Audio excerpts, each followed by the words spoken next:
o te toi whawhelo i atu lau whaafonga anga i le nei tai au, mā lole fo lau, o se mai lau whaafonga o Telefola Radio Samoa.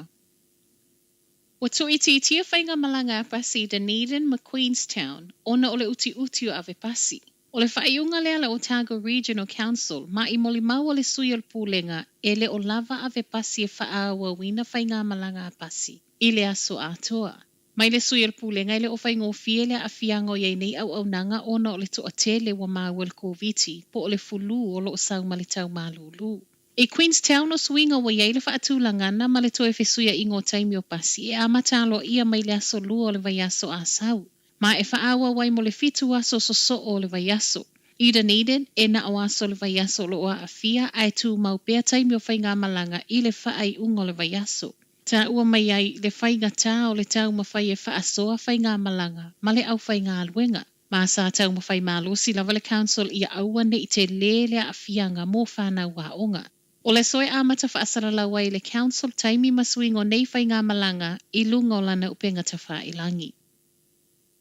Se 10 miliona wa tu ese ni usila e whaatupea I le whaasao mea toto I le Pasifika, whaapea so esu engo le tau. O le whaasilisilanga lea mai le pāle mio ni usila, Jacinda Ardern whaapele minista o le vai whafo na nai mahu ta a o iai I le fono ata I le Pasifika, le Pacific Islands Forum e Fiti. O le afa leo fesoa soani o le afa asoa I totono o le 5 tausanga, mo le Center for Pacific Crops and Trees o lo e Fiti, le enga lue e whaasao ta amu, talo, mapopo I le Pasifika. Tali tono le pāle mia, o se fesoa soani o le asanga mauti noa ai le malu pui o mea ai I le anga I luma I totono o le atu Pasifika. Ma olo o au fia ai le nei fesoa soani so esu enga whaapitoa ia a fiang o le tau e ono a fia ai mea toto. O le 10 miliona ua foa ia New Zealand, e sau mai lana tasi tesi tolu piliona o tupe whaanganga a wafi soa soani mo le tau. O le aatili whainga tai a ingolo tau whaasoa, pe a whai aito e si le Reserve Bank le official cash rate I le so. O lo o whaataritali le toa tele o le so le a si I le whale tupe tu totono o le atunu o le OCR, ma o le au o ai le lua tesi 5%. O le aatili whainga tai a o iei le atunu I le taunga tā o le soifuanga. Fua I le siitanga o le ai ai tu luia whale tupe I lungo no ngā tupe. Mo le mau le fau tua tau I mo Kesi Bruce Patton a whai ai si o lona winga o le a alua I lunga matului o no ngā tupe o whale. I nei suinga uma mai le tangata so e whaapito o le Council of Trade Unions I tala ale le tio New Zealand, Greg Rennie, e le o ngā tasi le alu I lunga o tau o le soifuanga. Whaapea suinga mai whale tupe, whaatusa le tutongi o lo maua, mai silia maletasi vai tolu o tangata ngālu lue, e le I maua se siitanga o tutongi I le tausanga walu. E silia maletolu se lau wafeta alale tau wa maata ua se tasi o whale o loi au kilani na ngā uia, I le ao tea I le asonga fua. Mai le pule o le TJ Handcrafted Jewelry Store I Botany, to a lua li ina o atu masa mala ma whaamata o le au whainga aluenga. Muli ai o ma ave le tusa ma le tolu I le 4 kilo kalama o aulo.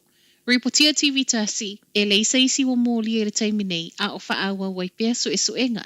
E se mai le nei mata upu, o le asonga fua fo ina ave e leo tala vauto o se fulu o lo tu ua ia I le ngao ino se tasi o whale o loi Blement. I le po lavo le asonga fua na ta ua mai fo I se tasi o ngao I wha o ngai le ta avale wha le angai nai le wha le papakura, ma e tu ufa anta sia telefo le isa isi wa mōlia. Ma tala muli, o le soe mawaile ava noa le sui perestenio Amerika e whaatasi mai ei online I le whonotanga ta I le Pasifika po le Pacific Islands Forum o lo whai e fiti le vai aso nei. O le mawai o le ava noa sau noa Kamala Harris I le so. O se vala aulia le whaatonu sili o le Pacific Islands Forum o ia fo'i o le pale mio fiti, Frank Baini Marama. O se ava noa le asau noa Kamala I fisoa soani. O le asanga una ia I whainga whaapaanga Amerika ma le Pasifika. Le e au fie le whai o amapasa I Tonga ma Kiribati.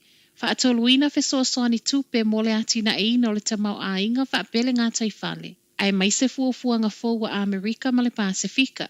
O ni fesoa soani o le ato e whaafo I mai eipisi koa mai Amerika I le Pasifika. Mai mo le mautus tu sia ma le whale pae. O le a whaatupula ia le sao Amerika I le Pasifika. A o tau mawhai mai pe Amerika le Pasifika, e se mai le sui peresetene o le vaiaso nei fo'i, Na taunu wai se tasi o na sui, mai le vaenga o si o manga le malo te le suvai fiti, wha moe moe e whailoa i mataita i o atu nuu. Telephone ala Radio Samoa, manuia nei tai au.